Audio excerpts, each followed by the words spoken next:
So everybody who's joined, you can use the chat box here in the YouTube stream to ask your doubts, and I'll try my best to answer them.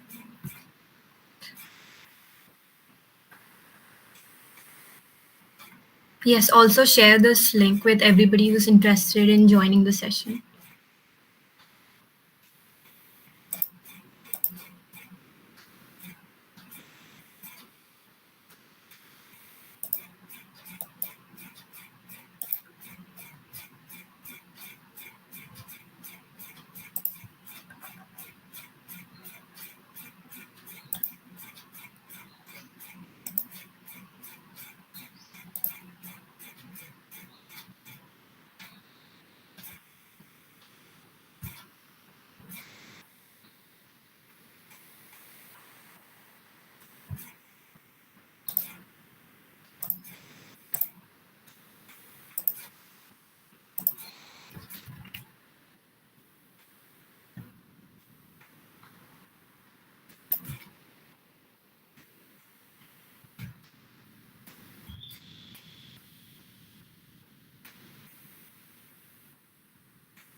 So for those who've joined already, we've also shared a link to this resource page.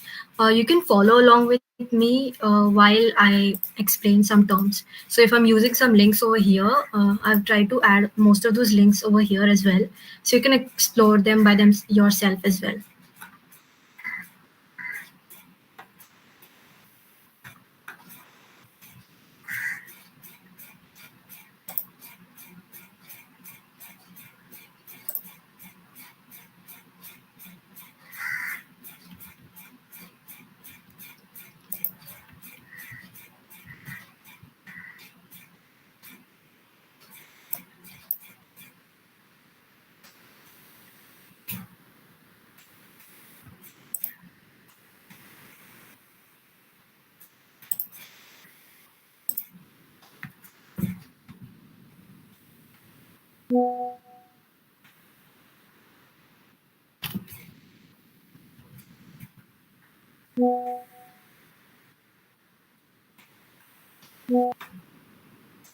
So I think we can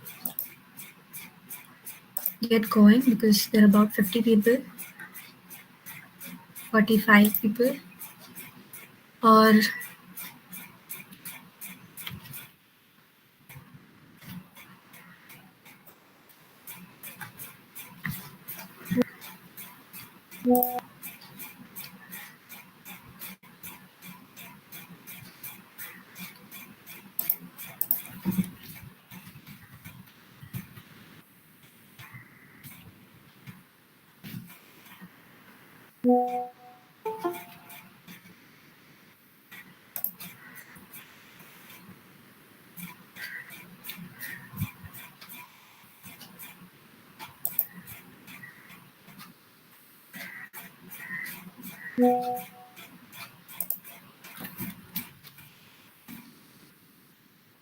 okay.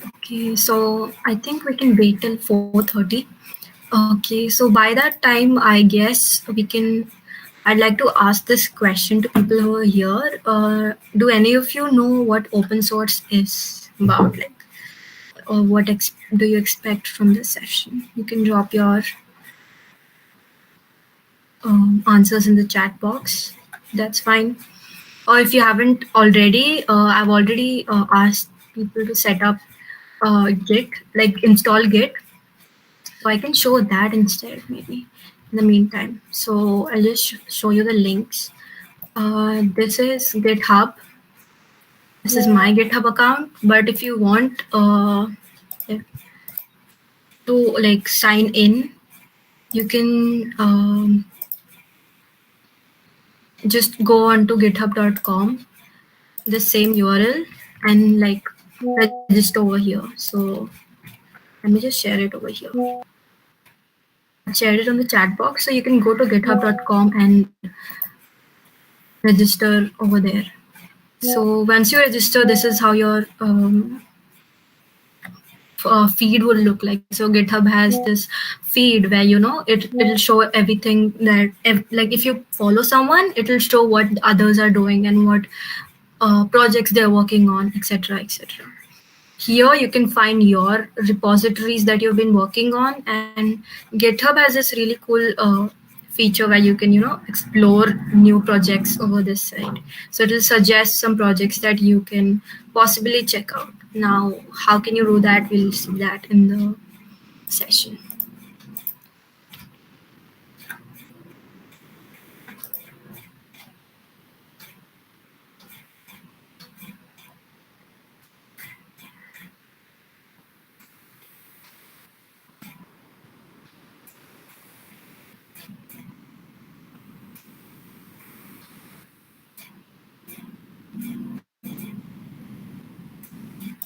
Now I think we can show how Git works.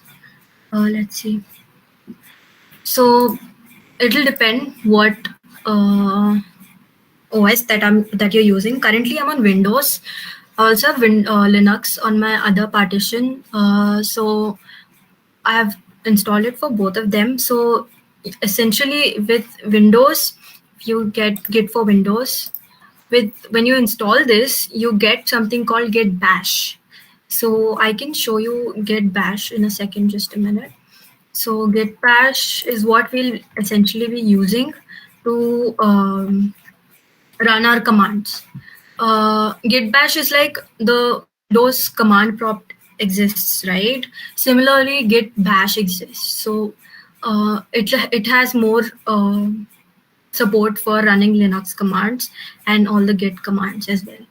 So that's there. So when you would download it, you will go through a series of steps to install, which you can just follow along with, and then you'll see that there is Git installed on your on your computer. So when you go to start and search for Git Bash, it will open up the script. I'll just share that as well. Just a second.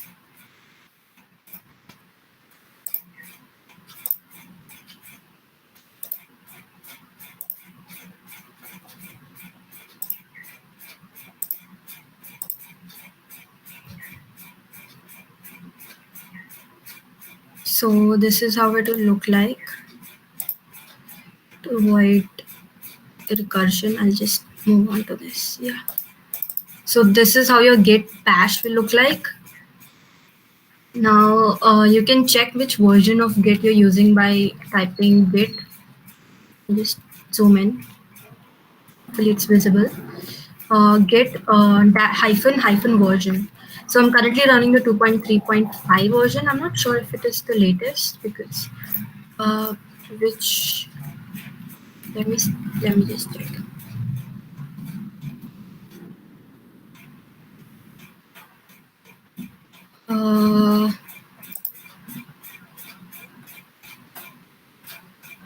Yeah.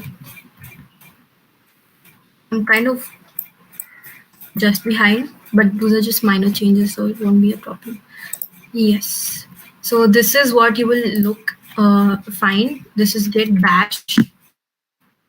You'll see this icon, so you can click on that. So at the start of the session, I won't be using Git Bash. I'll be introducing open source and what it is, and also we'll talk about Hacktoberfest. But as we progress, I'll ask you to open up your Git Bash terminal on Windows. If you're on Linux, you can use your Bash terminal, or MacBook, that as well, you can use your Bash terminal. So that's not a problem. It'll run the commands. But with Windows, you cannot run all the commands. I mean, you have to use the interface a lot more. That's why I'd suggest using Git Bash. Yep. How many people have come up?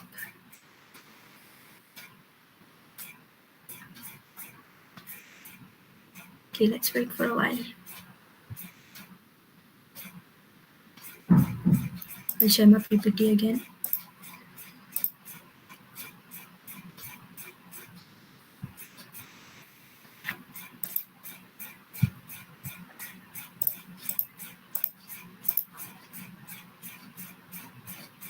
Yes.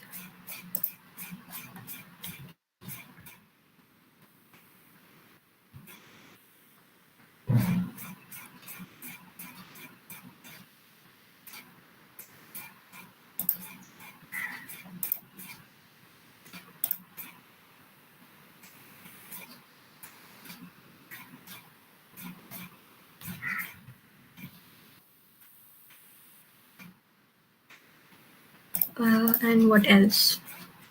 Yes. This is actually optional. In Windows, we have something called Notepad. So if you want to deal with anything related to code, you can essentially open up files using Notepad. But if you want to, if you already know some amount of development, you might already have VS Code installed on your computer. If not, you can definitely install VS Code. Now, what is VS Code? VS Code is like a code editor, just like Notepad, but it is way uh, ahead of its time. I mean, like it's very what do you call it? It's kind of very close to development environment, IDE we call it, but at this, and it provides provides support for various languages out there. So if you want to run, if you want to use Python, you want to use HTML, JS, TypeScript, uh, Rust. A lot of these are supported, and you can use something called extensions on VS Code. So currently, my VS Code is this. Yeah. So the interface looks something like this, and you can open a folder over here. So if I can go to, let's say, desktop, and this is a sample repository that I've created. So you can just click on yes, I trust the authors, and like this is where you can see all the folders. Under this icon you can see all your folders, and then you can select the folder file over here. I hope this is visible through the stream, just to make sure. Oh, just a second.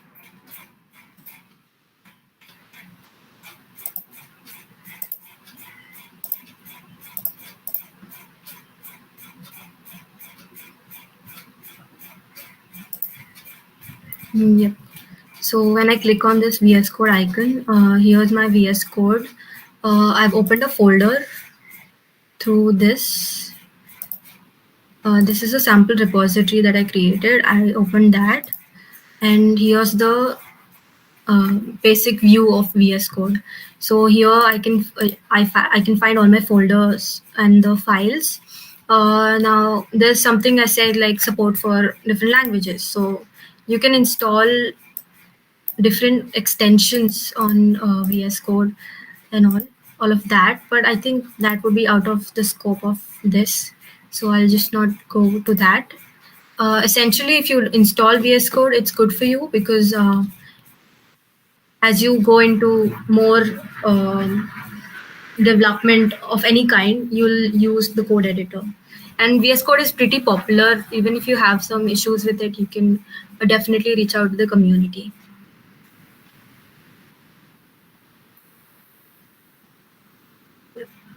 Just stop presenting so that this doesn't happen.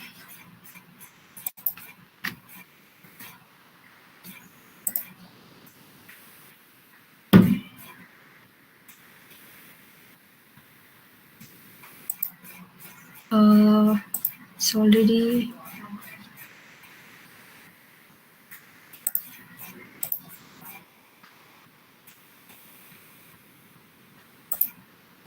okay. Still 44 people are there.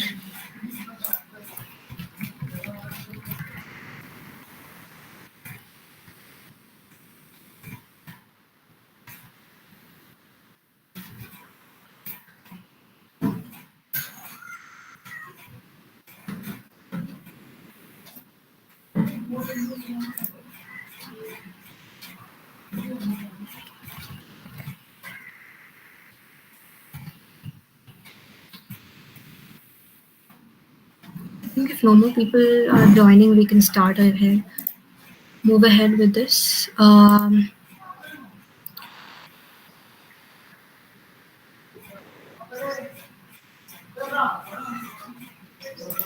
So, what are we here for today? Open source. Let me just start with my presentation.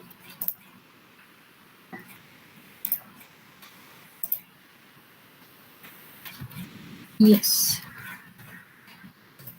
Okay. An introduction to open source and Hacktoberfest. So, hello, I am Greeshma. I'm a third year computer science student, computer engineering student at GC, and currently I'm experienced in front end development. And Regarding open source, I've taken part in Hacktoberfest previously and contributed to smaller community projects. I like development, design, and communities. In design, in particular, like user interface design, and I like to work with communities because I enjoy being with people. So that's about me. And who is this session for? Um, a lot of people I think had asked this question. This session is pretty much for everyone who is interested in technology or helping others, which is most of us, right? So feel free to just watch and discover how this might be for you and see if this is something that you can enjoy. And let's start with the session. And what I think the first few slides will let you know what open source is, and then you can follow along if this interests you. So the lineup for this afternoon will be what is open source. I'll talk about Hacktoberfest. We'll talk about how to actually contribute in open source using some tools like Git and GitHub, and maybe try uh, make a contribution. I have a report. I have a project that lined up for you all, so you can actually contribute today itself, and maybe if we can call it a day, or we can take up more questions as they come up. So yeah. Now, my question is, what is open source? So does anybody here already know what open source is? You can type in the chat box. Feel free to do that.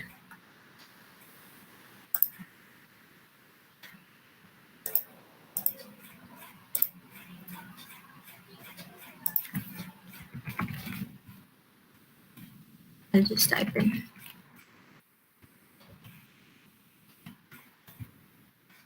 Is any of you here who's already into open source or knows about it? You can just type it in the chat box.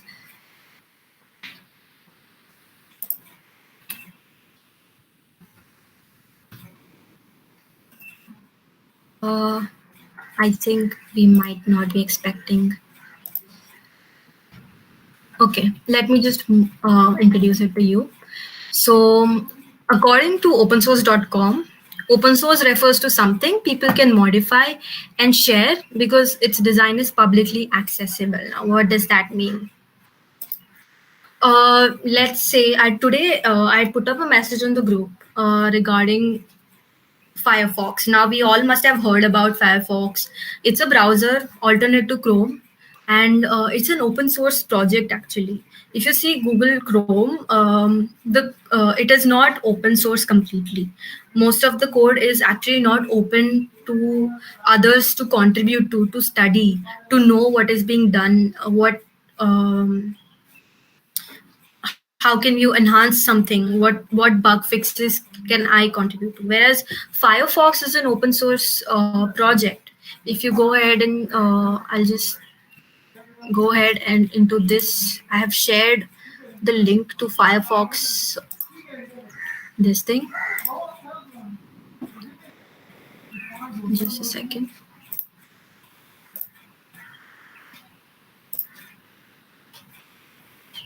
So this is basically how Firefox source code available to us.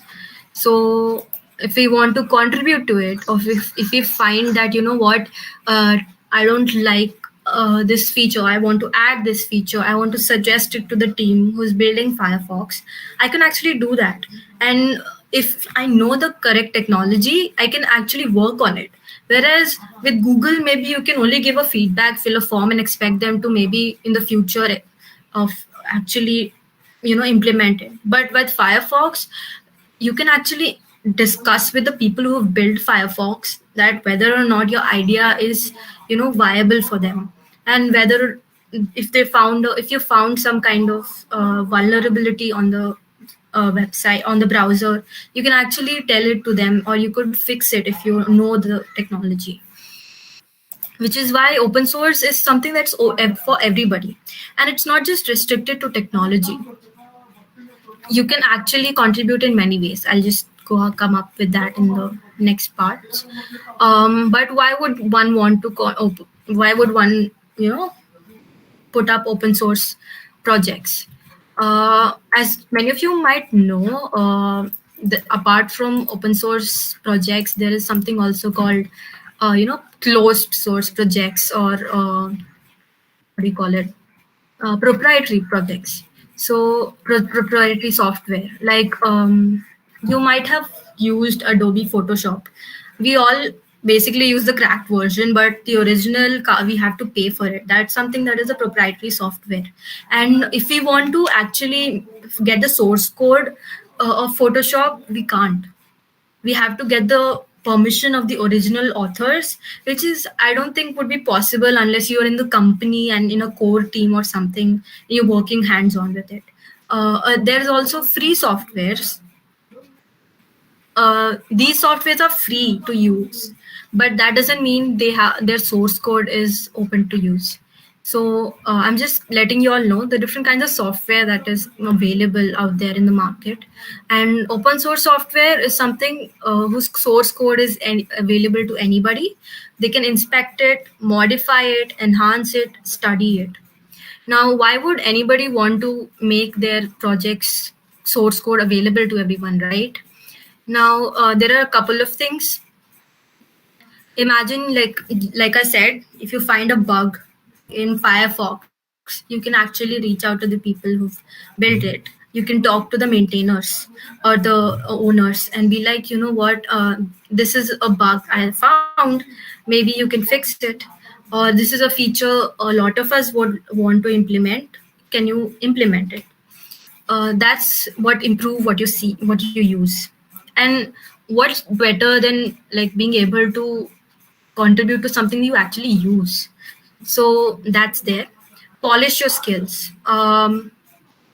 Let's say if you're learning web development, I think you've all a lot of you might have attended as one's session yesterday where he talked about app development, web development, game development, and development in general. So you can, if you're starting out with HTML, CSS, and JavaScript, and let's say you want to like practice these somewhere in a real world project, you can actually do so. You can find a lot of projects on hosted platforms like github.com and be like, okay, show me the projects related to HTML, CSS, JavaScript, or let's say Python. There are so many repositories. You can actually contribute to the language Python, or all the Python programming related languages. Python related repositories. So you can actually do that. And what better than contributing to projects that are actually real world? They'll help you polish your skills, right? You can know what code practices you need to follow, etc. Transparency, of course, as long as a source code of a project is out there, you know that you know everything that is going to happen in that project. If even if you and me, a common person, might not know, those who know the technology can actually keep that project company or owner responsible. Add to your portfolio. Now, you might not know this, but open source contribution is actually valued a lot because it is something like helping others. So if you're able to help some product become better, then why not add it to your portfolio or resume? Then community. A lot of people who are into open source development say that open source is actually built by the people who are in it. So once you get into contributing to projects and even larger code bases, let's say as big as Android is again open source, or Linux or Firefox. You get to network with people who are there in the industry for so long. You get to talk to people. You get to interact with them. You get to possibly you could also find a mentor. Get inspired to build. A lot of us like to build stuff that is unique, right? So why not take inspiration from something that is already built and study that? You already have the source code. Copying is not the right way, but taking inspiration from repositories of various kinds and trying to build something, trying to find a solution to what you have in your brain is something that you can do. It's sometimes fun and gratifying too. I do it mostly because it's fun for me. I haven't maybe contributed to a very big projects, but whatever I have done, I've done it because I like doing it. And there's also a possibility that you could earn. There are a lot of open source programs which help you earn, if you are aware of. um if you are aware of Node.js, which is a backend runtime environment that's used in backend, so that the maintainers of Node.js are actually they don't just work there out of interest or something. They don't just work there because they want to contribute. They also paid for maintaining. So you can, if you contribute very well, you can actually earn from open source. Now here are some examples, like this Mozilla Firefox, what I showed. Linux, as you might all know, Linux kernel. Uh, so this is the code for the kernel source tree. Linux is another kernel based on which the many distributions of Linux operating systems have been built, like Ubuntu, Manjaro, etc. Now, yeah. We all have used VLC Media Player, right? That's also open source. It's actually on a platform called GitLab, similar to GitHub. So, yeah. Uh, yes, there's also Chromium. So, Google Chrome is based on this Chromium weight engine. So, Android's also there. Whatever we use on our smartphones, it's open source actually. It's an open source project maintained by Google. So, that's there. So there are a couple of questions that would come to your mind right now. Let me just see if there's. Okay, the source code of application is available to everyone. That's right. That's pretty accurate. So I was just checking the chat. Yeah. So these are some questions that you'd get. What do I need to know? That's the biggest question a lot of people would have. To be honest, you can not know anything related to code, and you can actually contribute. Everyone's welcome.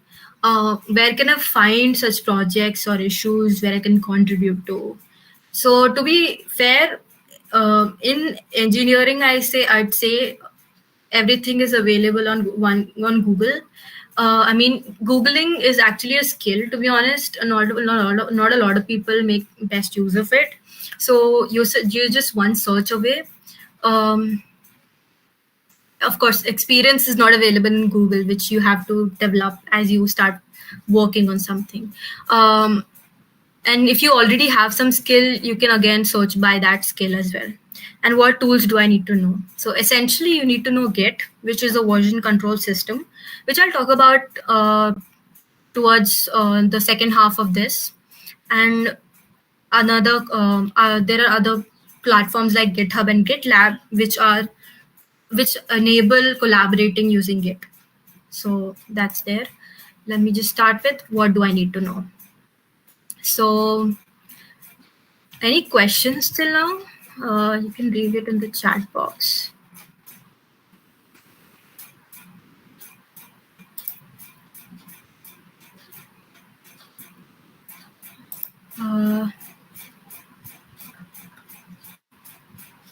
You can definitely drop your doubts.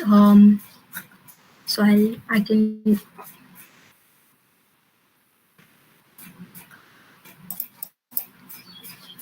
also, like, you can let me know if I'm a little fast or something.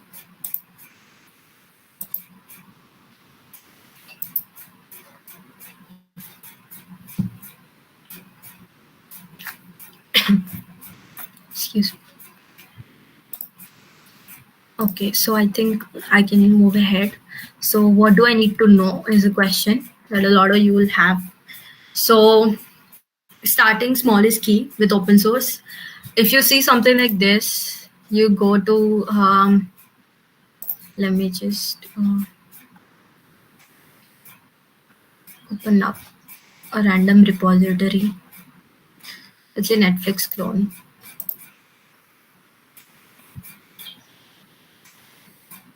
Okay, now wait. Yeah, you might actually see like there are a ton of files. Oh my god, how will I even get started or anything? But to be honest, yes, that's something that is there for everybody who starts out. But one key thing is communication. So whenever you feel a little intimidated, talking to people who know about the project is the best thing. So starting small is the key, and with small I mean as simple as um, contributing to the documentation. So I recently like helped a friend with one of the projects that he was building, and I tried to do a little bit of documentation for that. So it wasn't that hard for me because I knew a little bit of that uh, project. But I will just show you. There's, I think I just closed it. Let me just open it up.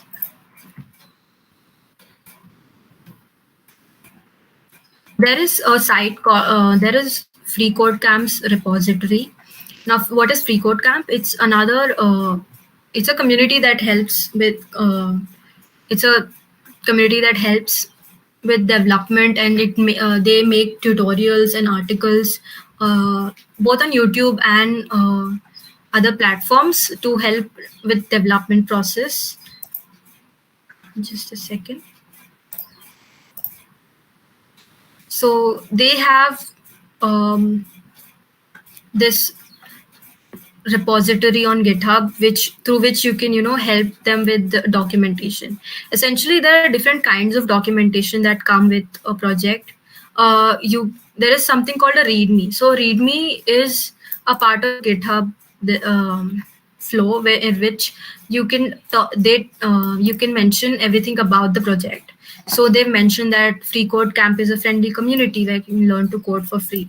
So this all was written by someone, right? And if you know, I think if you know a decent amount of English and if you can understand what the project is doing, you can start off by saying, you can actually start off by contributing to this as well. Maybe adding examples, adding more, fixing typos, not silly typos, but like maybe some very big grammatical issues in two or three places. Something as simple as that also works.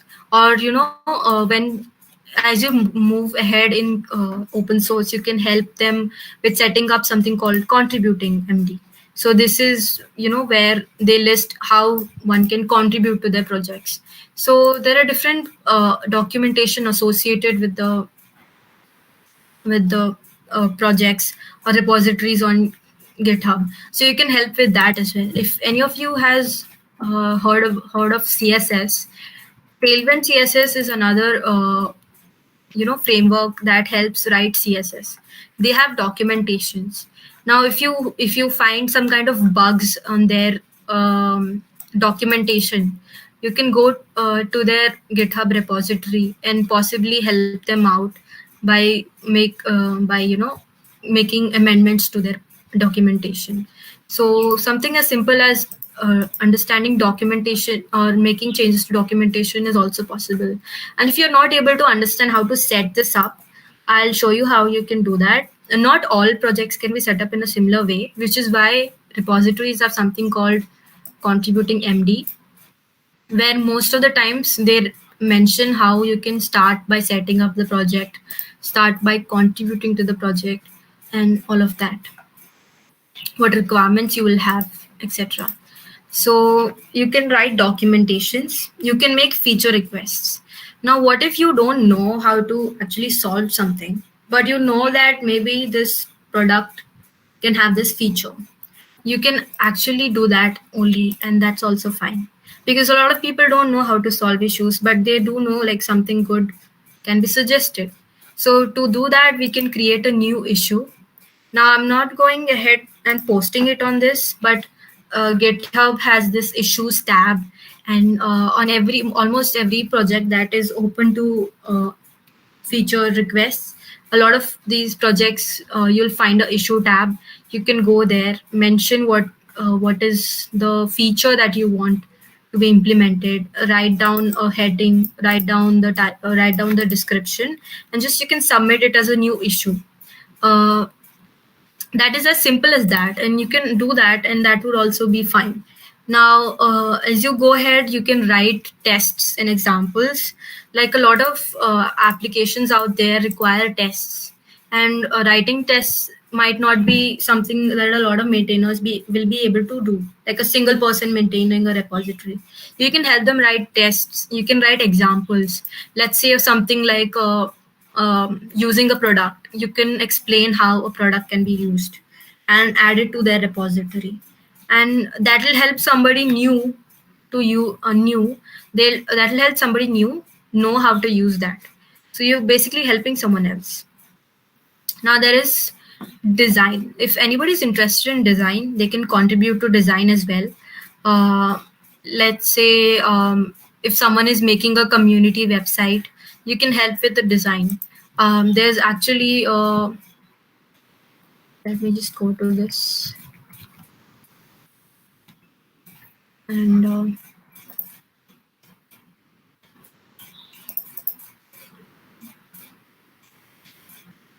this wait a minute, not yeah, this project that a community was running, and they have something called something similar to bit what do you call it,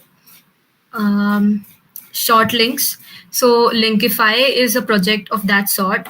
They have a Figma setup for themselves, so they also are open to design contribution. So you know how the app will look, or how the flow of the users will be, all of that. So if you're into user interface design, or it can be as simple as contributing to the logo of a product, that could be as simple as that, that basically. And translation of documentation. So a lot of times, a lot of sites are available in English. If you're interested and are equipped in translating things, you can do that as well. So you can translate something into Konkani, or you can translate something into your mother tongue or Hindi or whatever. You can also do the work of promoting the project.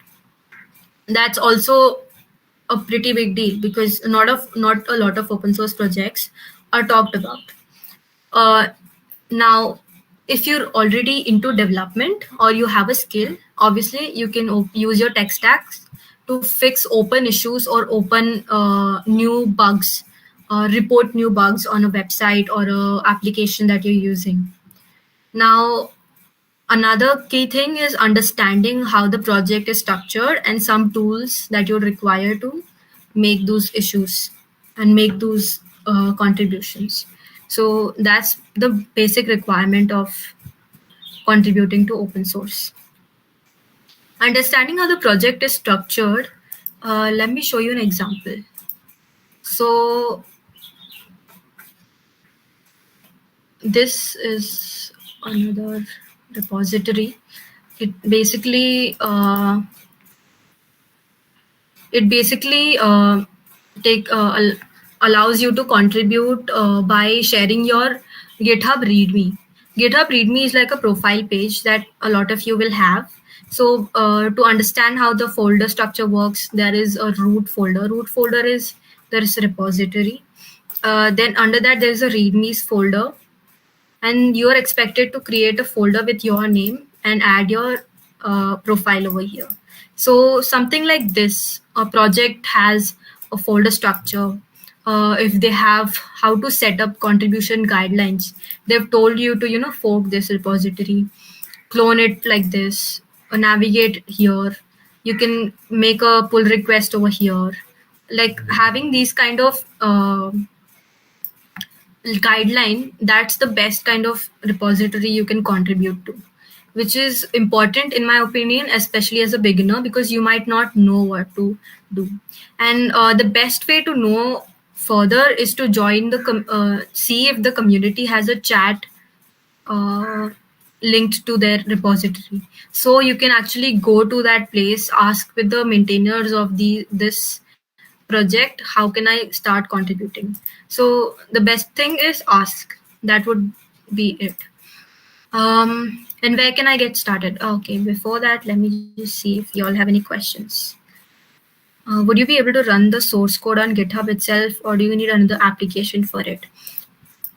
To make basic changes, like documentation or something, you can do it on GitHub, but I would not suggest. Nobody would suggest that, because it'll be hard to open so many files and make changes to the application.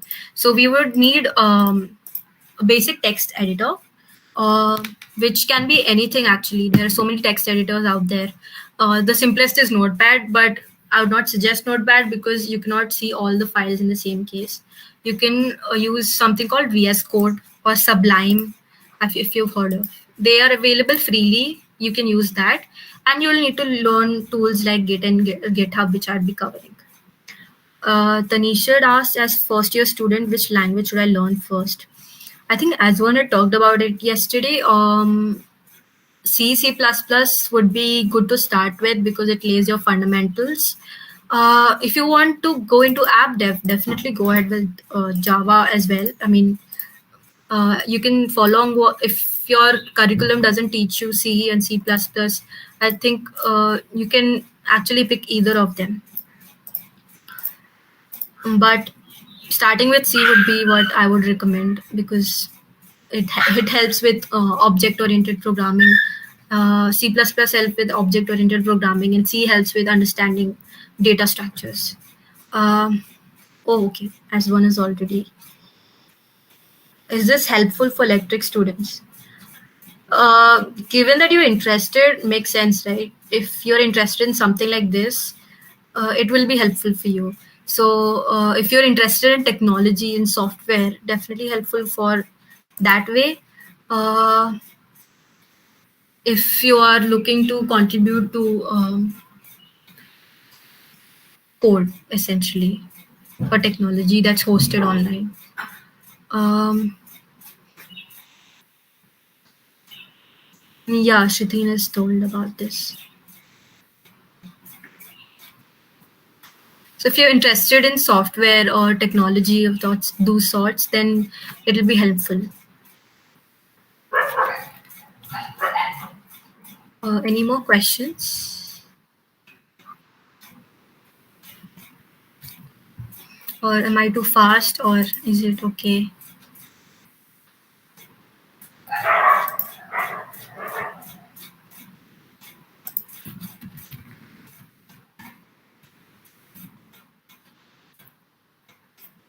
I think we can go ahead. Okay. So where can I get started? There is platforms like Git and GitHub, which I'll be introducing to you properly in a while, and similar platforms which basically have all these hosted projects. So you can search for these projects and try contributing according to your tech stack or what you want to contribute to. And there are platforms like Open Source Friday, etc., through which you can find issues out there. So I'll just show you another one, good first issues. So let's say if you want to contribute to HTML, this is a good platform. You can just go to this issue and be like, this is a issue that this is related to TypeScript. So let me just go ahead with this issue. So you can, read the issues and see if you can contribute to it. So some sites like this, you can filter using the language. You can also use, you know, labels. So every issue is usually having labels like this: good first issue, Hacktoberfest, visible like this. So since we are on Hacktoberfest, you can like search for Hacktoberfest. It will list out all the issues that are related and open for Hacktoberfest. So you can also filter by repository. Like if you want to, let's say, contribute to um, React. React is again. I think it's not available over here, but yes, deselect all. Let me just check. Yeah, these might not contain all the repositories, but you can definitely check out some of the other sites where you can, through which you can find issues to contribute to. So I've listed out some of these sites over here on the under the resources for open source. You can check them out. Uh, these are some of the sites that I've mentioned, and you can also check out GitHub and search over there. So let me just show, like if you want to search for HTML,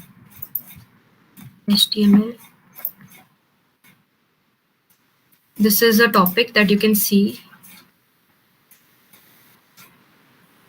and you can see what all associated ones have some issues open with them. So like Bootstrap is a CSS framework. You can search for beginner friendly label over here, I would say, or needs documentation. You can search that, and try to find the issue that you can understand and contribute to. You might find it that you're not able to understand the heading. So go ahead, read the conversations that have happened over here, and then try to understand what the issue is about, and you can find um, such issues easily. You'll just need to like do a little bit of work to find issues, because there is definitely a lot of people out there who are trying to contribute as well. So if you're interested, you can definitely go ahead and find smaller projects as well to which you can contribute. So yes, now these are some things that you can keep in mind while trying to find a project on GitHub. Is the project active or archived? So like there are a lot of projects on, like even if you and me were working on a project, there are times when you would leave that project, right? And you not work on it. So make sure that the project that's there is latest, is up to date. So how you could do that is, let me go to this issue. When you go to the code section, and you can see something called commits. Now commits is like a history book for code, but it's not boring. So you can see when the last commit had taken place. If you click here, you can see the last commits that have taken place. By analyzing the date and time, you can realize how actively they are taking up issues. Another thing is the project license? Does it have a contributing guideline? As I said just few minutes before, make sure that it has a contributing guideline of sorts, so that it becomes easier for you as a beginner to start contributing. Is it licensed? Yeah, licensed projects are more often gonna be more active than unlicensed projects, because a lot of projects are just hobby projects which might not require contribution. Like if I were to put up my project on GitHub and it does not require a contribution, I won't necessarily put a licensing to it. Is the project having beginner friendly issues? Does the project use a discussion or chat platform? That is also very important, because let me just find up. This is Yeah, this is a repository by Microsoft. This is just a accumulation of thing start resources for getting started with web development. So they have like this whole set of resources, etc. So they do not have a this thing here, application chat platform over here, but like I previously showed, a lot of them would have a chat platform like Discord, Gitter, Slack, linked to their first page of README, and that shows that they are open to talking about that project. So that's one way. And beginner friendly issues can be found when they have labels on their issues. uh, if we see Prettier.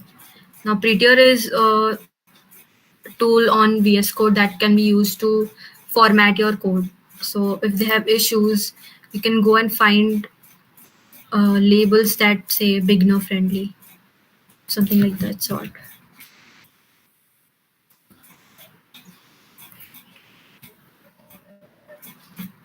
Okay, they don't have a label, but they might have something called good first issue.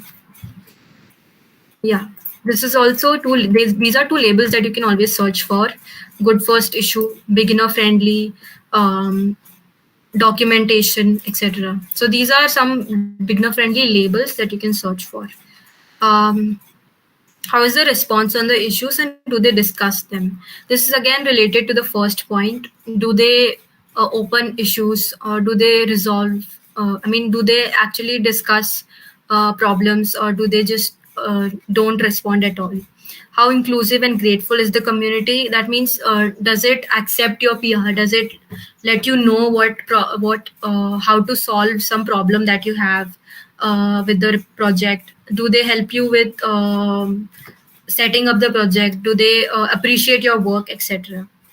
And how often are the requests getting merged, reviews, etc.? So that I'll show you how PRs can be made by the end of the session. So we'll start with what Hacktoberfest is. Um, Let me just see.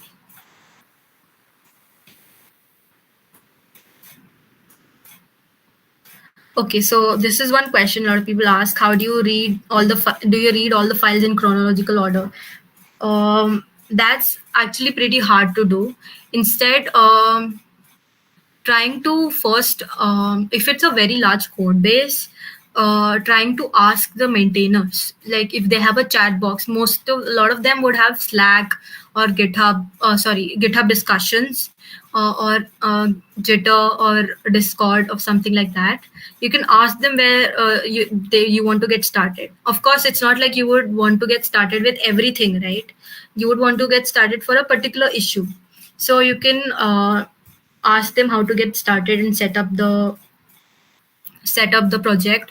Most of the times they have a contributing MD that's already there, so that you can know how to set up this projects. See, let me just see this. So, like to get up and running, install the dependencies and run the tests. So Yarn is like another. You can use it to set up projects in your local repository.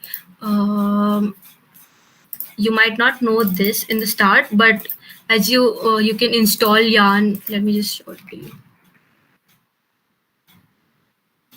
It's a package manager, just like NPM, which is again, you would learn it if you're into backend or start with frameworks. So you can install this on your PC. You can and then set it up, set up the tests, etc. So you can go through this and see where you want to add something.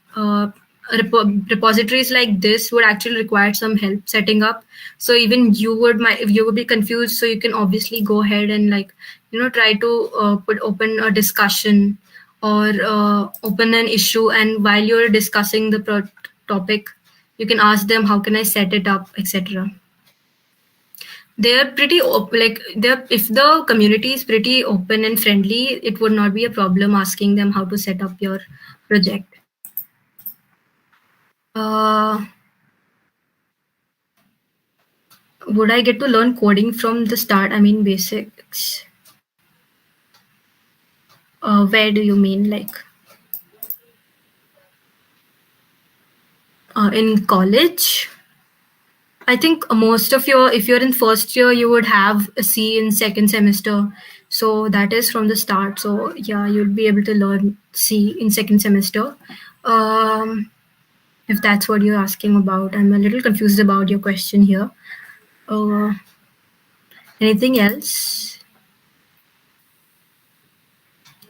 Um, I think I'll just move ahead with Hacktoberfest. So just a slide back, we had asked where can I get started? Uh, and Hacktoberfest is actually one such occasion which will help you get started. So Hacktoberfest is a event that happens every year during the month of October. It runs for the whole month. It basically is to encourage people to contribute to open source throughout the month.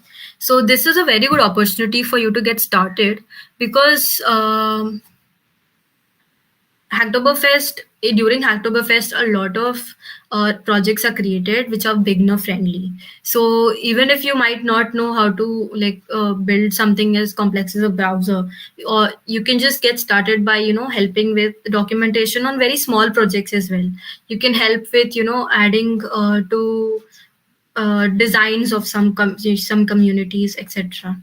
So it welcomes people with any kind of experience level to participate in low code as well as non-code contributions. So even if you do not have a technical knowledge, you can definitely go ahead and contribute. I'll just go ahead and show Hacktoberfest site. This is where you can register. So I'll just put this on the chat. Uh, they actually have very good set of resources for beginners in open source. I'll just show that. So if you want to contribute, they have some good resources over here. If you want to start contributing, they have some sites from where you can start contributing. And they have some resources for getting started with tools for open source as well.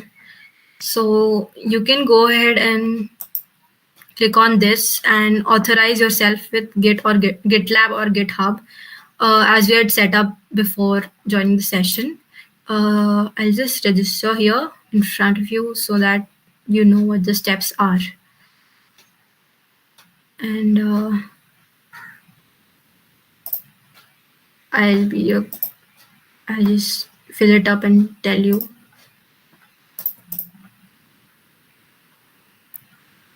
And yeah, you can just tick on all these acknowledgements and register. And yep, here's your Hacktoberfest profile. So what is it and how does it work? So there are two people. In any kind of open source project, there is a maintainer and a contributor. A maintainer is a person who maintains the open source project. They could be the owner of the project. They could be volunteers who are helping to run the project. So they usually help keep the whole open source environment welcoming. They help you navigate the contributions, maybe open up issues for new people, etc. If you're a contributor like you and me, you can contribute to open source projects. So what you can do is pick issues according to your tech stack. You can make pull requests, which I'll show you in the second half. And then that's how you can also help other open source contributors who are new to the community. So you can be either a maintainer or a contributor. Even you can be a maintainer, to be honest. Any project that is out there whose source code is available and you want someone to help you, you are a maintainer. So you can promote your project amongst your friends or something, and ask them to help you with like opening issues or running moving through your open source project. And in Hacktoberfest, as a contributor, there are 4 steps that are happening at any point of time. You register at any time between September 26th, which is already the date is already gone, and I mean you can register anytime between September 26th and the last day of October. So you can make pull requests on GitHub or GitLab or any similar platform. There's also a platform called Bitbucket, and you can look for the Hacktoberfest topic for this thing for Hacktoberfest approved projects. So I'll just show you that. Hacktoberfest is actually opt-in for maintainers. That means not all the projects on GitHub will be not all the projects on GitHub will be available to be contributed to, but any see, when you type in Hacktoberfest, this is what would come. You can go to Hacktoberfest and see this topic. So any repository that has a label like this as Hacktoberfest is actually going to accept some Hacktoberfest issues. So as I said, Free Code Camp is participating in Hacktoberfest this year. So they have already listed some issues. If you want, you can search them through labels. First timers only. This is also another good label. They don't have any currently, but let's see for good first issue. Oh, no, beginner.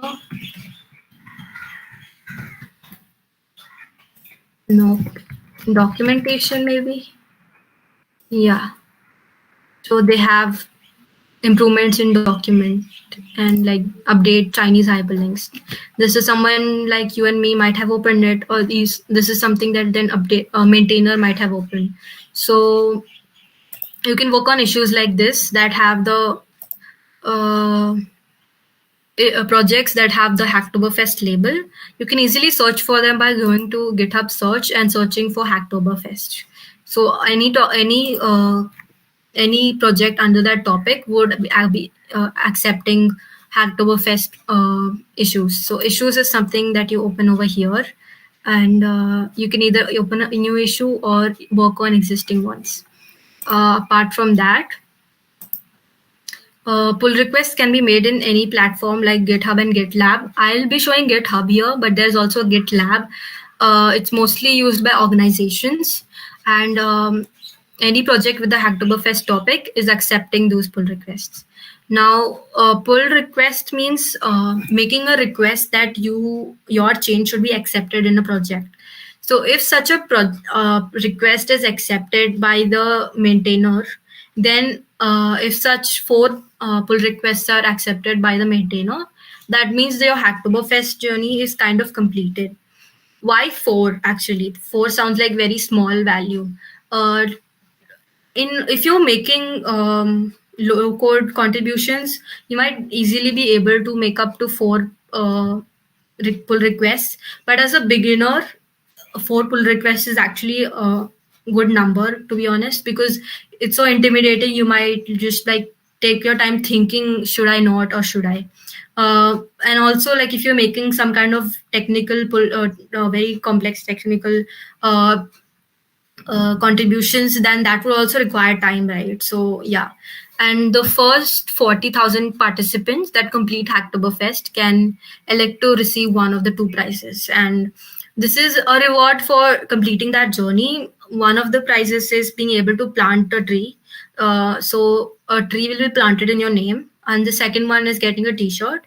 And definitely you might go ahead and be like, I want to do it for the prizes, but doing it for the spirit of open source is something that is appreciated a lot. So that is about Hacktoberfest. Register between anywhere this month. Make search for repositories labeled with Hacktoberfest.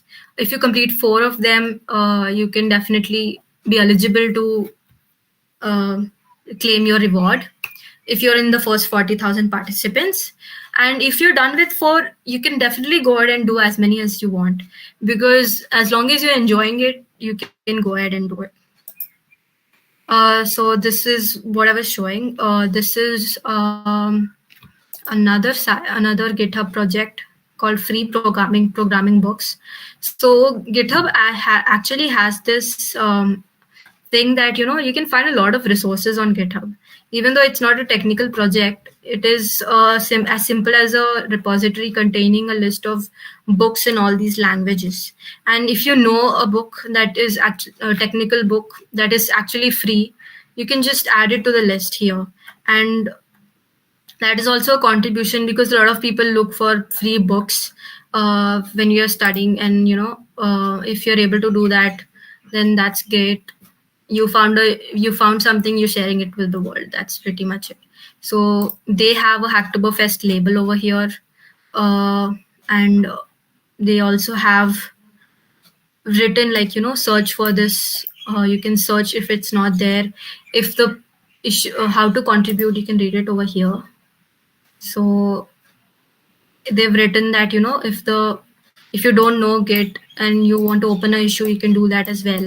But if you know how to use Git, then you can go ahead and actually add a new book to the thing. They've written that they have books, courses, etc., and what you want to add, etc. So this is a very good comprehensive guideline that they've written to contribute. So you can definitely read the contributing MD. You can find it here on the README, or you can sometimes find it over here as well. This is the folder structure. This is a README that is associated with the project, where you can mostly find all the details associated with the project. So some things you can keep in mind is, start by reading off the code of conduct. Some repositories are very strict with how they want to accept new contributions. And you can read the contributing file, which you can find in the folder structure or in the README, as I've shown. Search for the Hacktoberfest topic on GitHub or GitLab to contribute to Hacktoberfest. Then you can go to search issues in the issues tab in GitHub. As I've said, they don't have any issues because they directly take open. I mean, it's not shown up over here, but they do have some issues. And I think they can be addressed directly through pull requests. So I think they've turned off number over here. So you can search based on the label that you want, or you can just read through different issues that are there and try to find the issue that you can work on. If not, you can definitely open a new issue, but it should be valid. It shouldn't be just a spammy issue. Yeah, and this is something that will show you later in the later half. So is there any kind of question?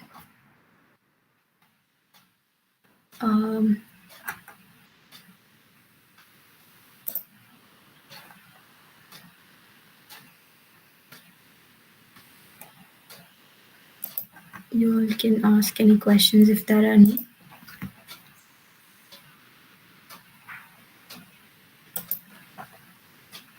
If not, I can go ahead and show you what tools to get started.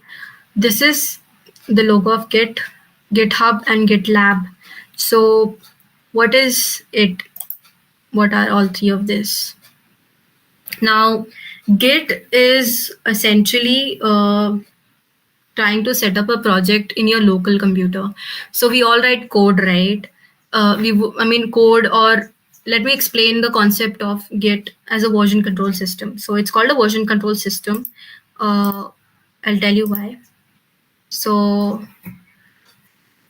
a lot of us might have written articles or essays while we were in school, or even in college, a lot of us do that.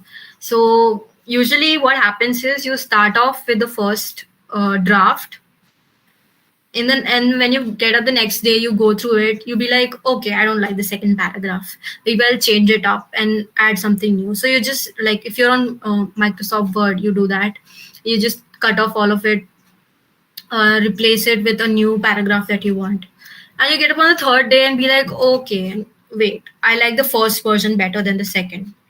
But now that you've already saved it, you cannot actually go back to, the first version unless you're keeping track of every version in every file. So if you want to make 4, 5, 6, 7, 8 drafts, you have to save every version into a separate Word file.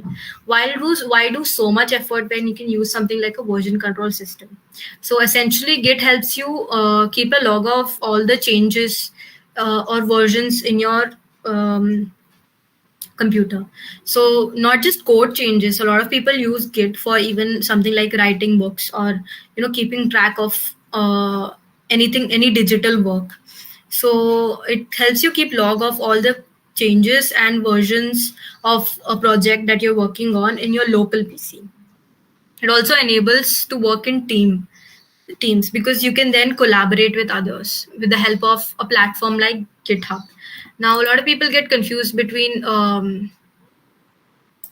Git and GitHub. Actually, they're two different things. I mean, Git is the version control system that is responsible for, keeping track of all of the changes that are happening in your local PC. You cannot always be connected to the internet, right? So, GitHub and GitLab, these are internet hosting platforms or cloud platforms that help you store this code online. So they enable or empower Git a lot. Git is used for your local PC. It's not used to work on the internet. So with the help of GitHub, you are able to host your code online, and also you are able to when you are able to host your code online, you can definitely collaborate. Why would you want to make two different platforms? Instead, GitHub allows you to collaborate, team up. Like if you're in your final year, you might possibly be using GitHub to work on the project as a team, because your friend will bring some code changes, you will make some code changes, and all of you have to have that particular version of code, right? So that's why Git is on the local piece, local computer, whereas GitHub is hosted online and available to all of you. um, okay, so like I said, it's storing versions of your draft. Yeah. Okay, let's get started with Git. Um, if you're on Windows, you can use something called Git Bash. Let me just show this to you. But if you're on Linux or Mac, you might already be using your Bash terminal. So for that, you can go ahead with your Bash terminal itself. But if you've installed Git on Windows, you can go ahead and use Git Bash. If you go to your start, and just let me open up.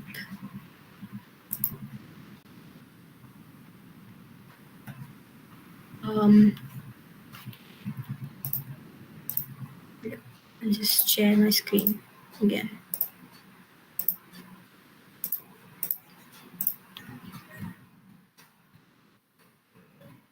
So let's get started. This is what Git Bash looks like. So when you go to your listing start menu and search for Git Bash, you would have it installed in general. So just let me know if any of you have that issue with installing Git Bash or Git. I hope you can find Git Bash in your start. Let me just go to the presentation. Yeah. So first of all, we'll start off by configuring our name and email on Git. So all of you might have opened a GitHub account for yourselves, right? You can use the same email, and the username that you use here is your choice, but try to keep it similar to your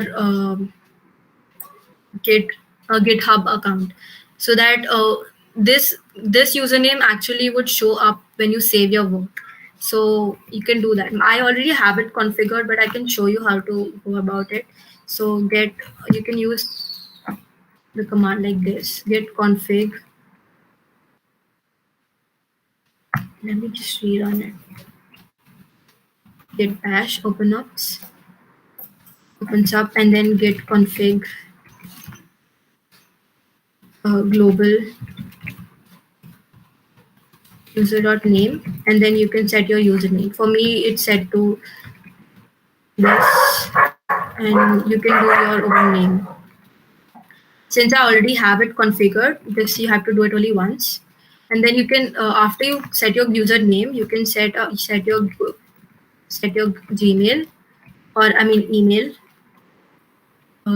global user.email, and then mention it in the brackets at email gmail.com or whatever email you're using with GitHub. So once you're done with that, I think we can move ahead if you're done with that. So I've already put up these commands on this page. You can just use this and run it in your terminal or on the git bash.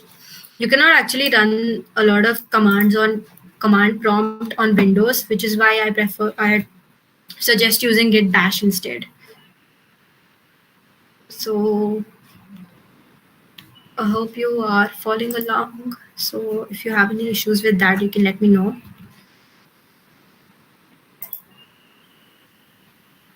I'll just clear up all this in the meanwhile. If you've already done with this, you can replace the values with the name and email address.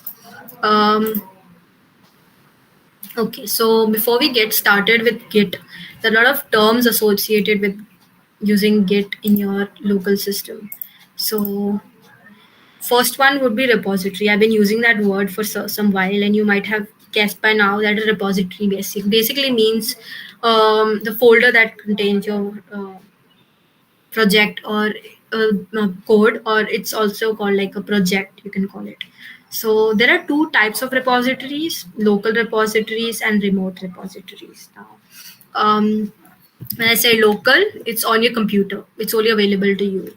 So if I create a file on my desktop, it's only available to me, right? So that's locally available. So local repository is a repository on Git, and a remote repository is a repository that's available on a platform like github.com.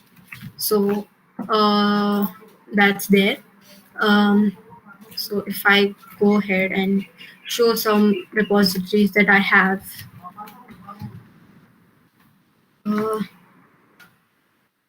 just a second.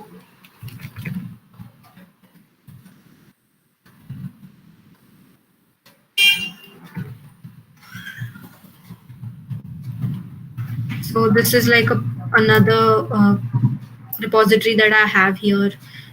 This is another repository. I have Git. I'm tracking these using Git. So these are two repositories that are there. Now there is working tree. So let me just show you the diagram of this. In Git, there are like local repositories and remote repositories, right? And there is the working tree or working folder. So whatever project that you're working on, let's say if you're working on something in your text editor, let's say VS Code. So this is the project that I just showed you. So if I'm working on this, and if I make some changes to this is the working tree or working folder. So when you can keep making changes to this, and whatever changes you are sure that you want to save into history or save to be referenced to after some point, that can be staged. So stage is like, as the name suggests, staging something or queuing something to be added to the final process. So it's a process in which you tell Git that these files need to be saved in history, or these files are finalized and are definitely going to be saved into the next phase. So stage files are files that are ready to be committed to history. Now, what is commit? So adding commit keeps track of a process and changes as we work. So a commit is like a save point, or it's as the name suggests, committing to something. you're sure that till that point, whatever changes are there, you would like to um, save it till that point into history. So it is a point in the project you can go back to if you want to make a change. Like I said, if you made a draft, right, and you wanted to go back to the first version, so you can save your commit your first draft, you can commit your second draft, and if you want to go back to your first draft, all you have to do is use the commit id and just roll back. So it's like a final part that you are sure you would uh, save into your save into Git. Okay, so this is like the staging area where you would stage or queue the files that you are sure that would be committed. So the thing is, if you've staged some file, you can definitely unstage them. So like if you want to if you created a folder and realize, okay, I don't need this, maybe, so I'll just unstage it. So that can also be done. And once you commit it, removing it from that particular commit would be harder, but you can just undo the whole commit. I'll show you that, just let's not get confused. And this is the local repository to which you are doing all this staging and committing. There's a remote repository as well. So the same project on GitHub is called the remote repository. So you use commands like git add commit to actually do all of this. So before I show you the commands, I would like you to know some terminal commands that you would use. So mkdir is to create a folder. So before Windows, before there was an interface for operating systems like Windows, everything used to happen on something like command prompt. So this actually has some commands that you can run on it. So I'm just showing you what commands you can use, like to create a folder. Instead of right clicking and creating a new folder, you can just create a folder using a command like mkdir. Just create along with this new repository. So you use the command and you use the folder name that you want to give it, and you can click enter, and you would see that I'll just open up desktop, and you will see that a new folder was created. See this. So this folder was created over here. So that's there. If I open up if I do cd will essentially make me go to that particular folder. So new repo, I've gone there. Now if I just increase this, if I type touch, it will create a file. So if I type touch file1.txt, the file has been created. How do I see that? Here it is. File has been created with the help of command called touch. So these commands would run on git bash. They might not necessarily run on a command prompt because these are more of bash commands. So that's there. RM and RM are hyphen RF. These are used to remove a folder or a file. Now, I would not suggest to use it unless it's very much required, because they directly delete the file without asking whether or not you want to go ahead with it. So yeah, some terminal commands. Now let's see it in action. So here first we'll set up a repository locally. So we'll be using Git to set up a project on our computer. We won't be connecting it as of now to GitHub. 2 slides ahead, I'll show you how to do that as well. Till now, is there any issue with following around with me or anything of that sort?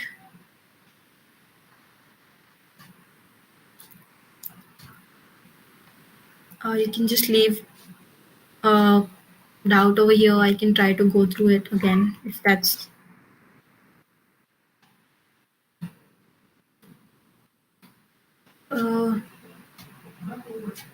I think there is no doubt for now. I can go ahead with the git bash commands. So to get started with Git, let's just start by typing Git init. Now, what does this mean? Initialized an empty Git repository. So at this point in your folder, if you go to your folder, you will see a .git file that is recreated. Um, .git is used to keep this folder with the help of all the subfolders that are there, will basically keep track of the history in the history of your local repository. So if you make any commits, any file changes, staging of any files, all of it will basically be stored in the .git folder. So because of initializing a repository, that happened. Now we can go ahead with creating something, right? You want to actually make store changes into your file. So I'll just open up this file and type in this is Hacktoberfest event. And you will see something. Let me just run a command. This is used to get initialized. Now, if I want to see the status of all the folders or files in underneath my this thing, I'll see untracked files. Now, this shows up when you have added a new folder to your root folder, or a new file to your folder, or something, a new file has been added which was not there before. So since we initialized the repository after creating the file, it is not being tracked. So to track, when you say tracked, means all the changes in here will not be tracked. So that Git starts tracking it, we can use a command called git add. I mentioned the file name. So file1.txt. This will be added, and now when you say git status, as it suggests is to know the status of all the files and folders in your Git repository. You will see it in green color, and that basically means that the changes in this file are being tracked. So this is a Hacktoberfest event. When I save it and close it, again, if I run git status, it will show modified. So basically it now knows that I have modified this file and added something to it. If I say git diff, git diff is a command used to know what changes have been made to the file. In the, if I mention git diff, since there is only one file, it is showing only the changes in one file. But if I had made a lot of files and like shown made changes in all of them, it would actually show that in short for all of that, all of those files that are there. Just let me, yeah. So it is showing in plus green that this file was changed. A line like this was added to it. That's why it's in green. If something was removed from the file, it would be in red. That's how you can see the difference between what was existing and what new has been added. Now, if we want to stage this file as we talked about over here, just a second. If you want to stage it, now we are working on this file, right? That's why we have not staged it. If we want to make more changes to this, you can just save it and then like go ahead and be like, okay, now I'm done with it. I want to stage the file. So when you do git add file1.txt, it will get staged. So again, if you type git status, you'll see, you won't see modified, you'll just see new file.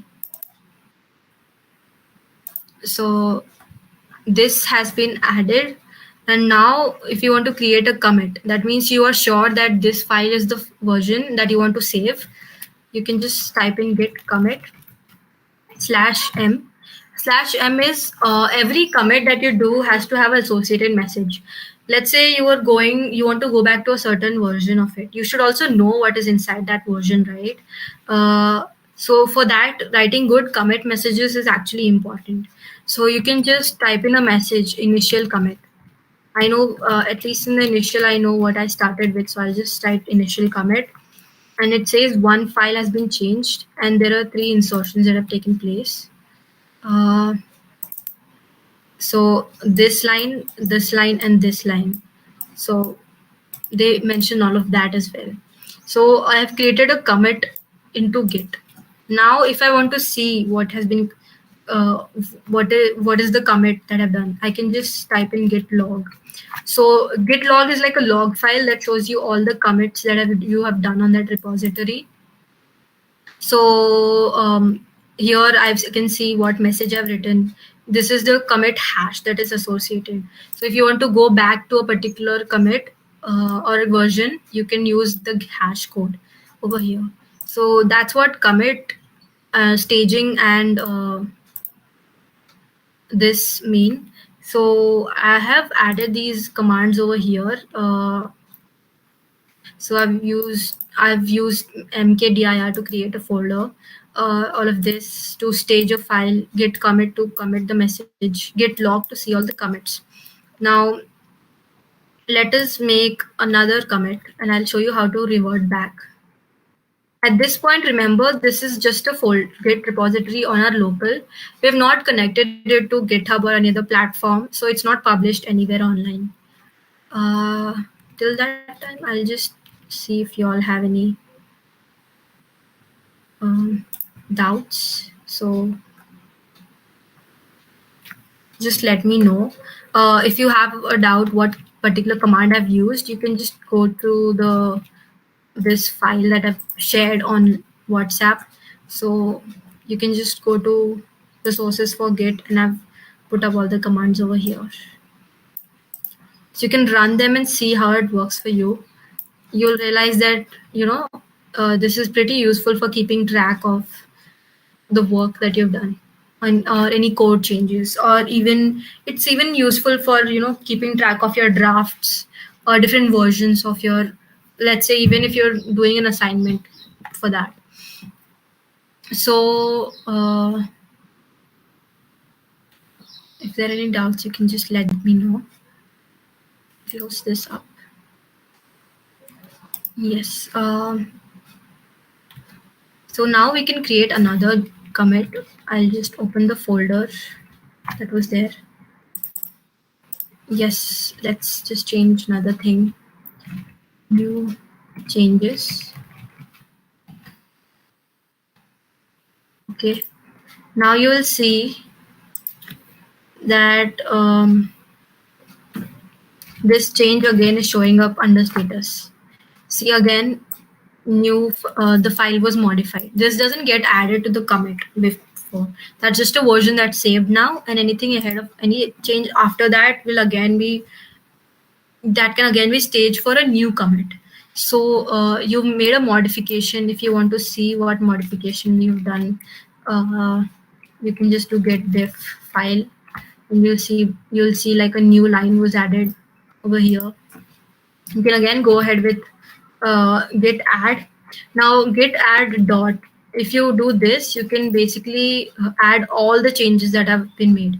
So if I'm adding another file as well, let's say if I add another file, git, I'll create another file over here, file2.txt, and you will see that a new file has been added which is untracked. So if I want to keep track all of these and add all of these and stage all of these, then I can just type git add and dot. Dot basically means all of them. So all of these would be staged, and this is in green. That means they have been staged. So I can go ahead and commit these, or you can also unstage some of these. So you can use command like git restore staged and the file that you want to unstage. So I can use that and show you. Git restore staged file 2.txt. Yep. And if I go to git status, again, it is untracked file, as you can see over here. So I would like to add all of these. So I'll just go adding all of this, and I'll go to commit this. Again, when you commit, you have to add a message. I'll just type new changes made. Uh, and yeah, now if I type git log, you'll see that I have 2 commits. So this is version 1, and after that, this is version 2. So basically, there's something called head in git, which keeps track of the latest commit that you've done. So the latest version is pointed to by git head.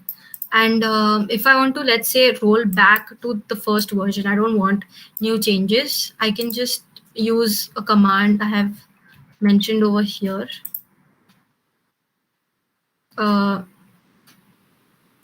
Git reset soft. Okay, so there is git reset command that you can use, git reset soft. And when you type git log and you want the commit to which you want to roll back, you have to copy the commit hash.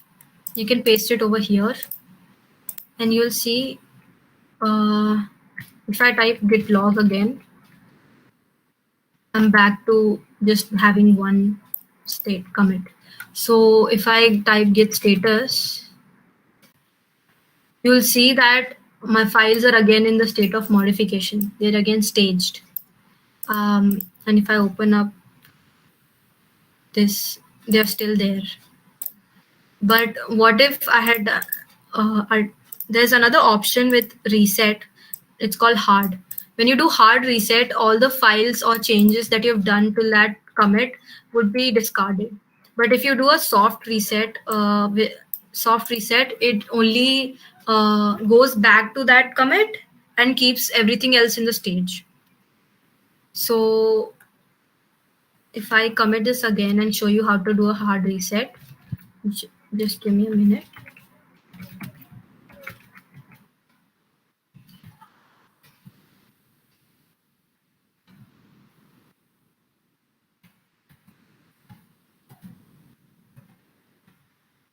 So now if I do git log, I have 2 commits, but let me just do a hard reset.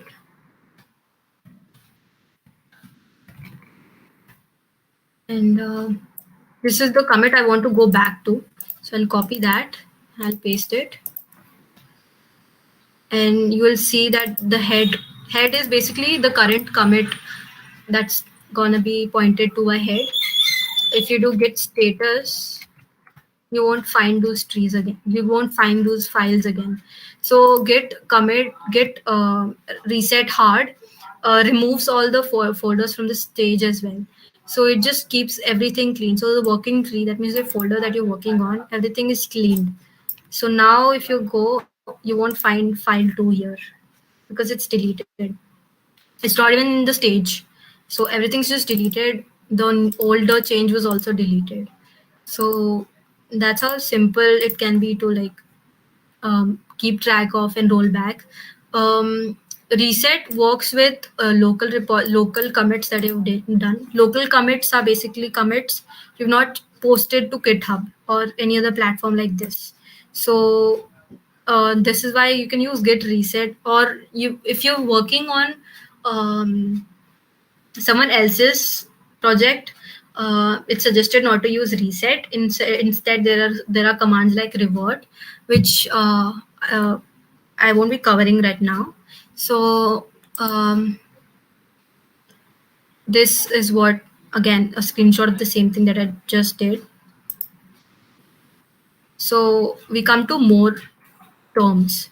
Before that, if any of you have any doubts, you can just drop them here.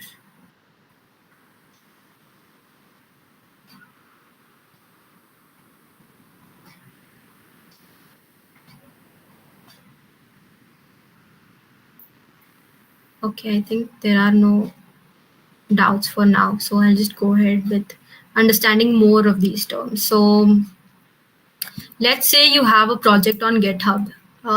Let me just show you my repositories. Let's say this is a profile page that a lot of you will have. So if you have this project and you want to copy this into your local system, how would you do that? That's called cloning. So you use an existing repository and create a clone or copy of that repository in your local machine. So it can be a repository that can be owned by you or anybody else. So so it can be that you want to contribute to a particular project. Now, how do I get the project onto my system? I cannot always keep downloading it from here, right? GitHub does have a option to download that folder every time, but a simpler option is just use a command called git clone and a URL, and you can just clone it. So I'll show you how to clone this repository. Just clear it up. And I'll go out of this directory because, yep. Now there's a command called git clone that you can use, and you then paste the repository URL. You can get the HTTPS URL from this code section. You can go to the code section. Underneath there's a button called code, and under the HTTPS you can get the HTTPS link. Once you type in that, you can just type in the command in your terminal. You can type the command git clone and then type the URL, and then here it is, copying and creating the folder, and it's pretty quick. So you can just now see that I have that file on my system. I have it on my system over here. So this is the actual folder. So when I type in, if I can I'll just open it up in VS Code, and I can make some changes. Now, VS Code is a code editor. It's much more advanced than Notepad, which is available. If you want something similar to Notepad, you can download something called Notepad++. Yes. So you can clone the repository. Now that I've cloned it, I can make changes to it, and just a second. I think I opened up. I'll go to my folder, and then I'll open up with my this thing. Code is actually a short form for using VS Code and opening some folder using VS Code. So this is README. It is visible like this to me. I can make changes to this and I can commit. I'll just show that as well. But before that, I can explain to you what branching means. Now, Git has this feature called branch. Branch, as the name suggests, is just similar to the branches of a tree. You have the trunk, and then you have the tree branches. So branches are used to develop features isolated from each other. Conventionally, the main branch is the default branch when you create a repository. So let me explain it with the help of an example of a tree. You have a tree and the trunk is the main thing, right, from which all the branches are spanning out. So the branch, similarly, every project has a main pipeline, a main trunk, which is the project that will be into production. And there is definitely experimentation that will happen with the project, right? If you want to implement something new, you won't directly add it to the main branch. Instead, you will branch out of main and you will try and experiment your features on that particular branch. So branches are used to develop features isolated from each other. And these branches can eventually be merged as well. So here's a diagram, like this is the main branch. Main branch was previously also called master branch, but its naming changed due to certain reasons. When you create branch out of this particular master or main branch, you get a feature branch. It's called that way. And then this, as you can see, both of them have the same history. So whatever code was available to this point to main is also available to the feature branch. So if you can also merge branches. So let's say you have tried out your feature and it's working well. So you want to implement it in your main production line or main branch. So you can just merge it as well. That's also possible because that feature is something you want in your main pipeline and you like it, and if you merge it with the main branch, sometimes you would get merged conflicts. But after resolving those conflicts would come up when there are some things that don't work together between both of those branches. So you can merge these two branches and you can then implement that feature into the main line. So unlike a tree, you can merge branches here into the main. Now, there's this meme like, what naming convention do you use for Git branches? But she says that she only uses the master branch. And he's shocked because when you're working on someone else's project, it's suggested to create a new branch for your issue. Why? Because whenever you commit, all of it will go into the main branch. So you can see the branches over here. See, there's this main branch. They have so many other branches as well. So why do they have so many branches? Because the chances are, if you directly commit everything into the main branch, something would break. And which is why being able to like create a separate branch is more recommended, because then you can see how it is working as well. So and if there are any merge conflicts, definitely they can be like solved later. So which is why whenever you're working on someone else's repository, you can even do it with your own projects. But if you're working on someone else's project, it's suggested to make a request or create an issue and work on it in a separate branch. So how can we go ahead and create the branch? I'll show you with that. So if you type in git branch, it shows you main. Till this point, there was actually main written over here, but we didn't notice it. Main is, as I said, the trunk of the tree. So the main where everything, all the main pipeline or the code that would eventually be pushed into production is. So when it shows a star, it means you are on that particular branch. So if you want to create a new branch and you want to branch out and like this, then you can type in git checkout /b and a branch name. So usually the branch is named according to issue on GitHub, like issue 12. Let me just see that. So it creates a branch and also switches to it. So if I type git branch now, you can see there are two branches over here. One is main and one is issue 12. And since there's an asterisk in front of issue 12, it shows that I'm on this branch. Now I can make changes to this branch and it will not show up in main. I'll just show you how. Let me create a new file. Okay, and then I'll just git status that. And it's a new file, it's untracked. Now let us stage it because it's untracked. Now we can create a commit on this because I'm sure I want to save this version. New branch, I'll just save it for my reference. And now we have made a commit. Now if we want to see that commit, we can see that we have a couple of just a second, log. Yeah, so we have this new branch.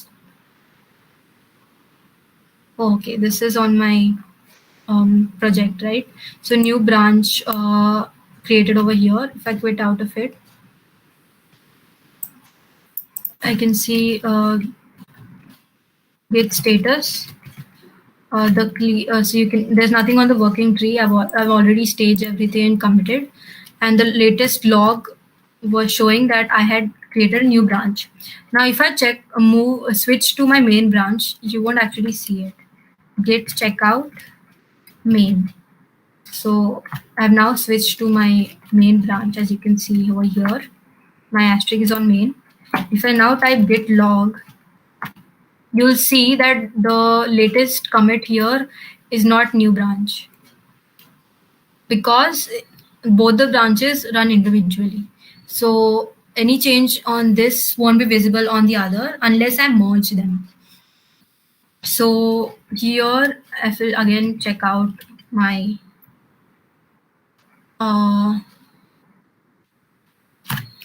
just let me make some changes over here as well. Git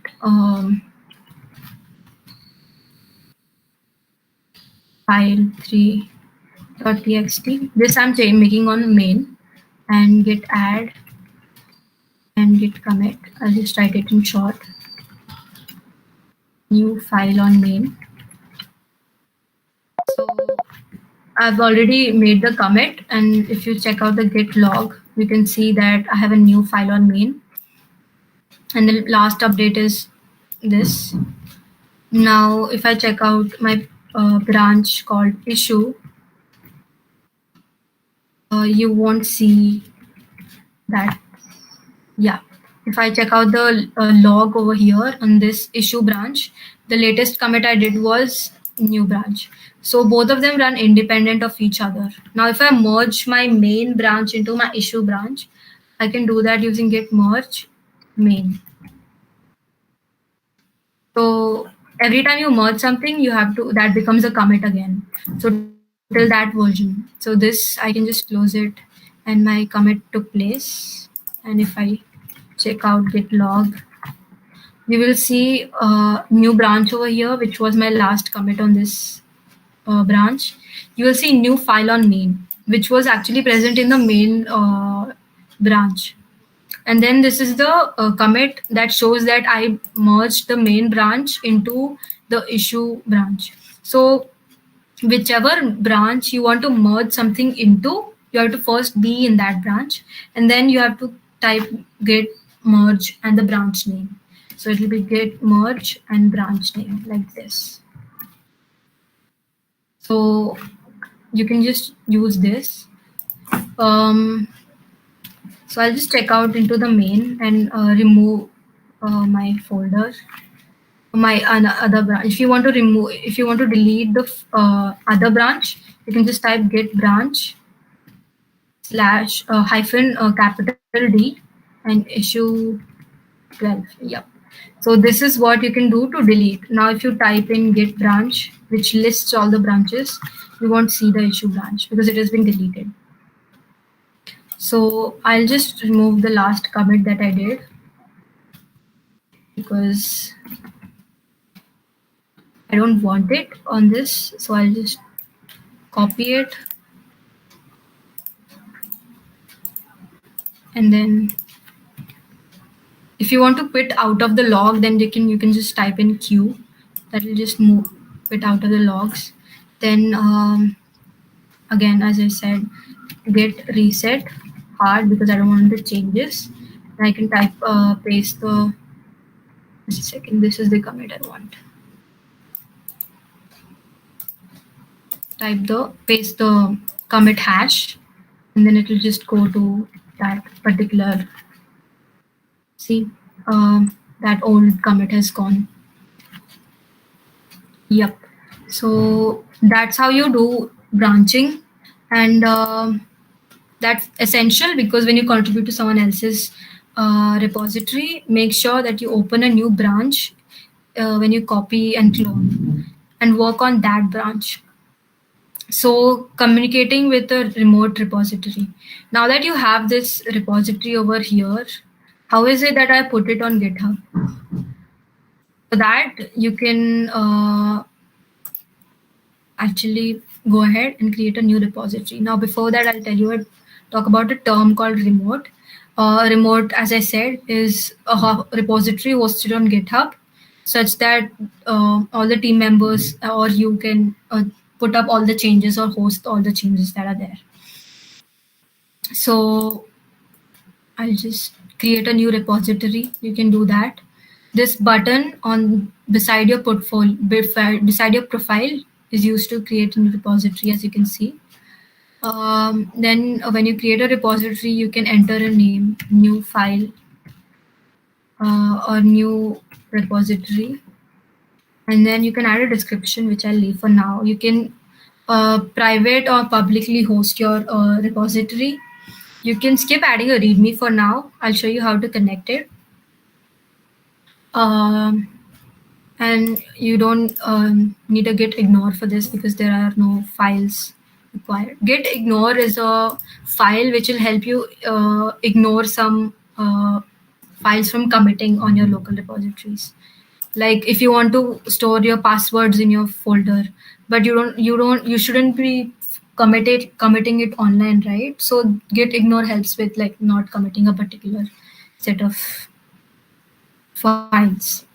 Now, these are some steps that are mentioned here.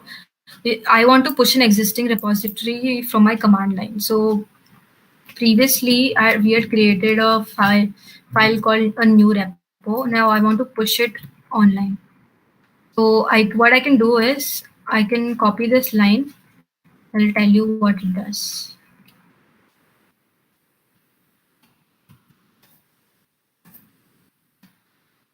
Oh, wait, I'll just go into that folder first. New repo. Now I can add git remote, add origin, and copy this link.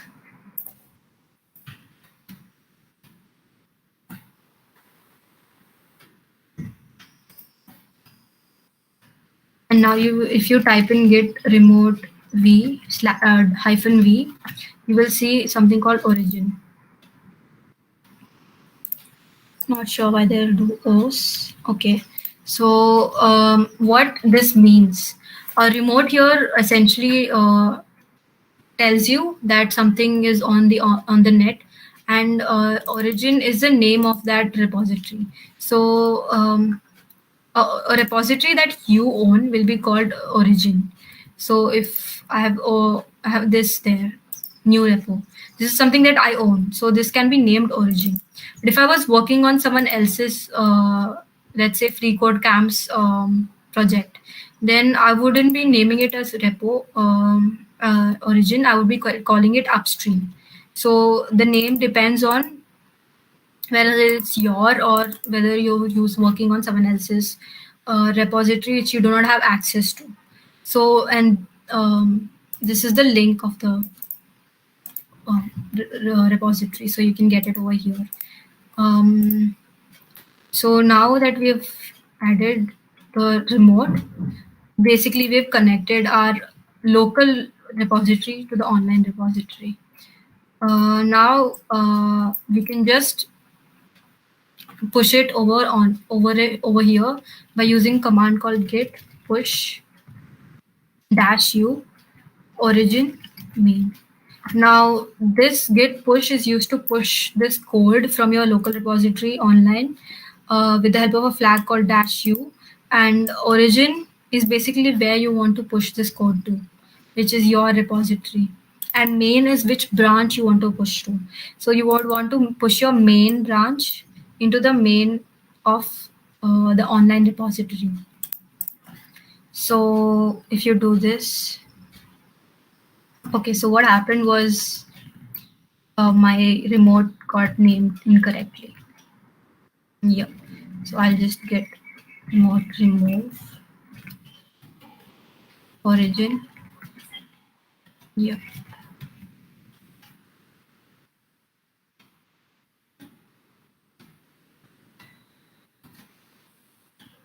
I went over the same step basically just to correct the name. Then I can go to git commit, git push -u, the origin, the remote to which I want to push to, and the branch to which I want to push to. Now, if I see my changes have been pushed, and if I refresh my page, you'll see that my file is here and it's pushed to the internet. So that's how easy it can become. All you gotta do is connect your git remote repository URL using this git remote add origin or add upstream, and if you push some changes over here, it goes onto the net and gets hosted. So that's how you use it. So um, so these are some commands that you would use with the remote repositories: git push, git pull, git fetch. So essentially this is a three-way relation that would take place. Local is your local computer. Origin is the copy of the project that you're working with. It could either be your project or either could be a copy of the someone else's project. An upstream. So an upstream is someone else's project that you're working on. You fork it. Forking is the process of copying that or creating a copy for yourself. And then that is the copy that you're working on. You don't directly work on someone else's project because you don't have access to it. And even if you want to test, you won't be able to send it to their project, right? So you create a copy, you make all the changes that you want on your copy, and then once you're ready, you want to push that change to the main repository. You can then create a pull a request. So you pull a request that, okay, this is a version uh, I want you to review for me, and I want to commit to the project. So that's basically the flow of how you work with other repositories. So a fork is a copy of the repository. It's created on a hosting platform like GitHub. So forking a repo allows you to make changes without affecting the original project. Uh, so let me just show you how to fork a project. Now, let me go ahead to go to this, and I've already shared this link of this project over here, open source practice, under resources for GitHub. This is essentially where you can make a pull request. Everybody who's watching the stream can go ahead and make a pull request once you understand how this flow works. So to fork this project, you can click on fork. Actually, my fork already exists, so it's just showing someone else's thing. But since you can just create a fork, once you go ahead and create a fork, you will actually come to something like this, a page like this. So now this project is available under my, what do you call it, profile. So once it's under my profile, I can make whatever changes I want to this. Now, how do I make changes to this? Since it's all online, what I can do is um, copy this. Actually have it set up here, but I'll just remove it for now, and I'll clone it again.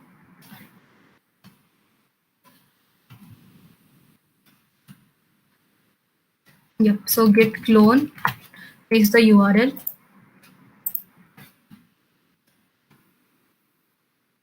and now you will see that the project is available to you on your local machine. So you can move change the directory into open source practice, and now you are into that. I'll just open it up with a notepad so that you can also do that on your system. See, this is what the file looks like. So this is written in Markdown, but between the lines, most of it is in English. So in this repository, I'll show you how to contribute to this repository. This is basically a practice repository. All you have to do is go down and add your name and super fun fact to this table. So what you can do is add your name over here. Possibly you can add some kind of socials of yours. You can add a fun fact about yourself and a language you love, like Python or just English. You can just mention anything. So this is to get you the practice of making a pull request and contributing to someone else's project. So I can go ahead and make another pull request. Like this is the same. I can follow the same format, copy and paste it. I can change the number over here. I'll add in my name. and my GitHub handle.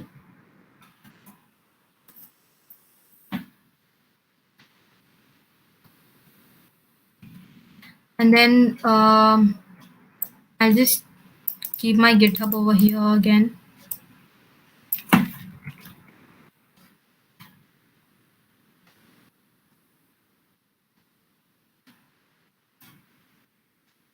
And maybe just turn this into JavaScript.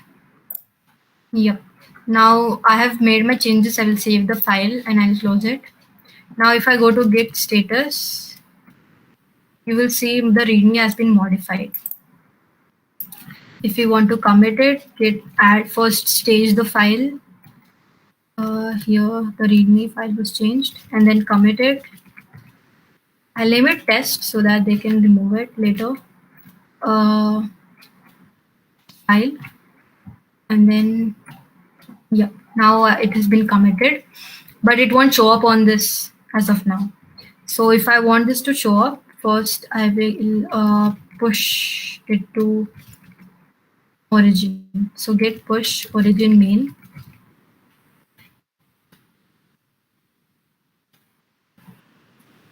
So if I refresh it,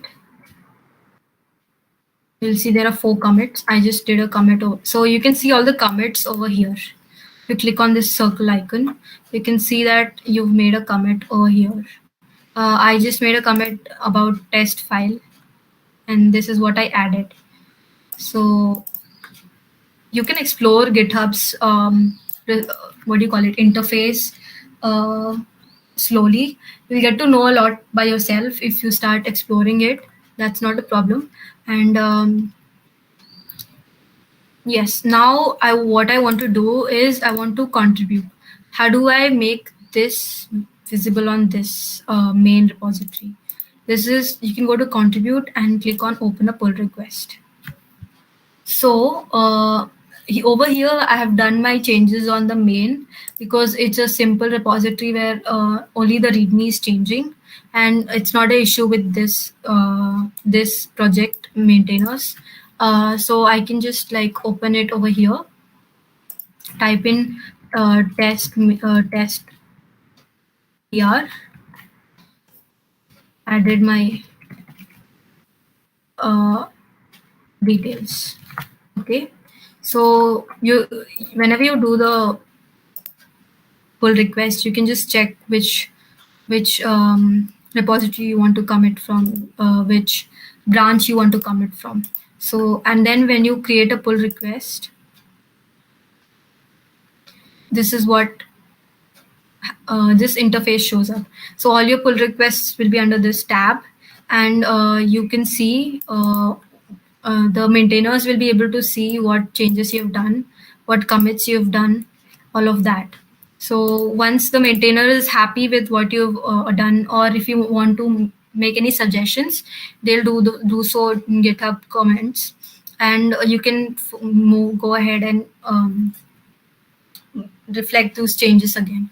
So as long as your PR is pull request is open, or any changes that you push from here, make and push from here, will be going into that particular pull request itself.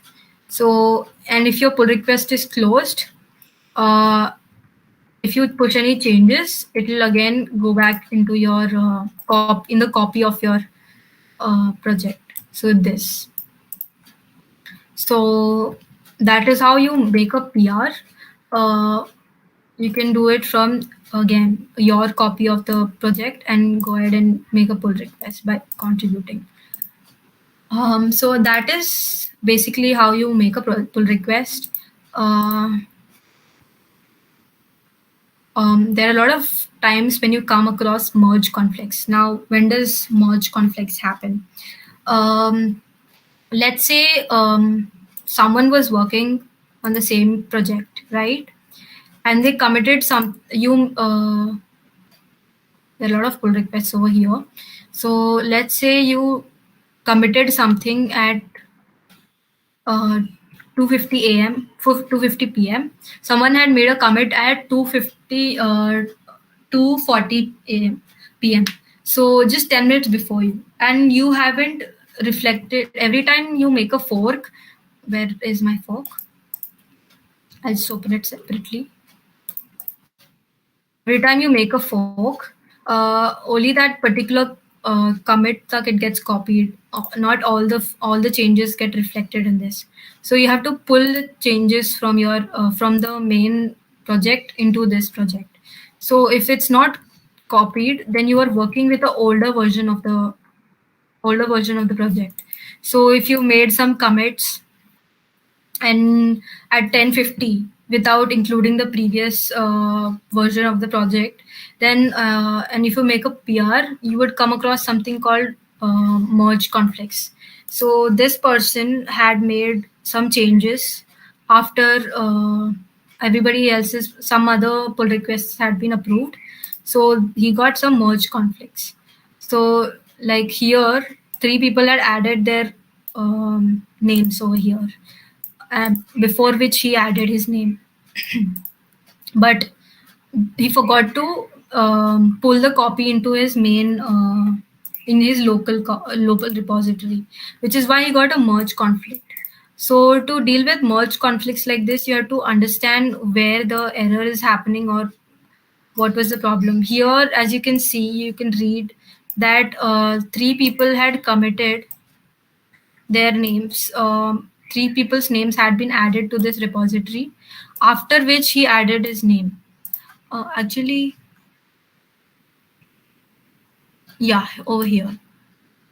So his name was added after the other pull request got accepted. So to solve this pull request, we can just go ahead and copy this. And why did that happen? Yep.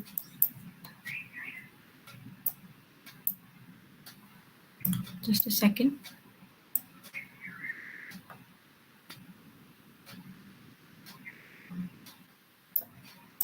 I think there's an issue over here.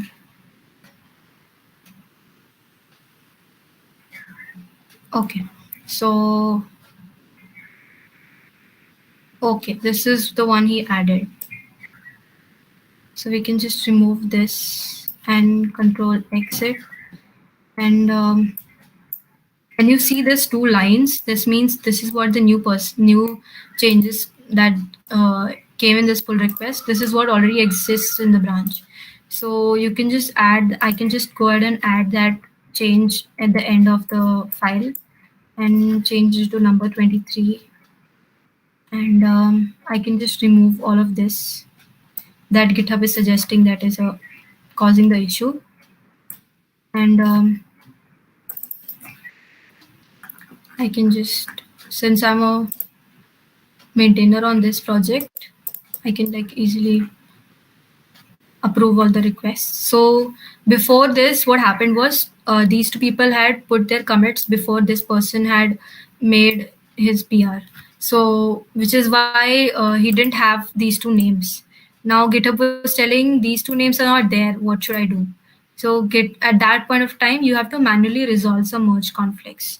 So what I did was I moved his name from middle of the list to the end of the list, and so that previously committed names can also be counted in. So I'll commit the merge, and then yeah. So once that is done, I can the maintainer can merge into the main branch. So that's how like you can come across pull requests on your local repositories as well. Like you, at that point, you can like try to see what issue that is causing in your code editor and see what makes the merge conflict go away. So yeah. So we talked about how we can contribute. Another way we can contribute is opening an issue. So if there is nothing that you see and no issue that is already there that you can solve, you can definitely go ahead and open an issue. Like over here, this option that GitHub gives. So usually you can open an issue when you want to report an error you can't solve yourself, or you want to discuss an idea or a topic, or you want to propose a new feature. So you can essentially discuss under that whole issue what you want to, like, suggest. um, and then before you actually open an issue, first check if there is an issue that is already existing. A lot of times people just open up a new issue without realizing that that already exists on GitHub's page over here. And if not, you can comment. If the issue is already existing and you see that nobody's working on it, you can comment that you can help, because without letting people know, you nobody will be able to guess that you are available and you can help and you know the knowledge. So reach out and like type on and communicate that you are there, you can help with that issue. And the third thing is be patient, because everything in open source is working around people. So you have to wait for people's response, let them see that this issue is there, and the maintainers will respond in their own time. If they take a lot of time, then you can possibly move on, because that shows that maybe they're not interested in that issue or they are not working actively on that project. So I'll wrap up my session over here, because essentially that's what you would do in Hacktoberfest. Um, Create local copies of the project that you want to contribute to. Study the project using the contribution guidelines that is given. If you want to work on an issue, go to the issues tab, search using the labels, or search, or if you have an issue that you found, you can open a new one. You can use sites like these to like find new issues of your interest, and then you can create a pull requests. And we've already discussed the commands that you can use. So understanding Git is essential over here. So I've like linked up some of these resources that will be required for understanding Git. And I'll add more resources to this as required, and I'll share it over and remind people that there are resources over here on this page as well. So, yep, I think I can. Uh, that is pretty much it. Okay, there are only 6 people watching at this point. So, I think we can wrap it up, I guess, if anybody's here. Thank you for watching. If you have any doubts, you can definitely drop it in the chat box, or you can message me or in the group coders group. So yeah.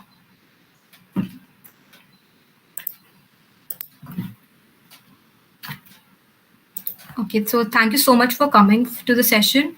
We will again regarding the first session, we had like told you that we could conduct it again after the IT one. So yeah, and this session is anyway recorded, so you can anyway access it anytime that you want. And yes.